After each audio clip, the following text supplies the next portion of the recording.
हाँ, सो मेरी mom last 2 years से काफ़ी खांस रही थी एंड हमने काफ़ी पल्मोनोलॉजिस्ट के पास दिखाया था, रांची में भी और बॉम्बे में हिंदुजा लीलावती के टॉप डॉक्टर से दिखाया था, बैंगलोर में भी दिखाया था।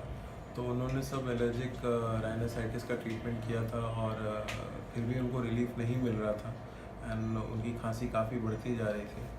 Then we came to you and when we actually went through, you detected कि इनकी एलर्जी है और उसके कारण साइनस भी बढ़ गया है and then under your medication, आपके मेडिकेशन से इनको काफ़ी रिलीफ मिली, 90% इम्प्रूवमेंट है और अब ये थोड़ी एटलीस्ट एक नॉर्मल लाइफ जी पा रही है। नहीं तो काफ़ी पहले खांसती रहती थी, रात भर डिप्रेशन में चली गई थी।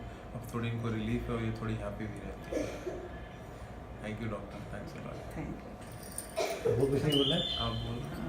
मेरे को तो बहुत तकलीफ थी 2 साल से, बहुत प्रॉब्लम थे, हर जगह घूमे, बेंगलुरु, रांची, बॉम्बे, लेकिन किसी डॉक्टर कुछ न कुछ लोग बोलते ही रहा ये प्रॉब्लम है, कोई हीलर दे रहा है कोई, लेकिन कुछ फ़ायदा नहीं है। फिर लास्ट में हम यहाँ आए तो हमको आपका पता चला तो आपके पास आए, आपने मेरे को 15 दिन में ही बहुत एकदम 90% ठीक कर दिया।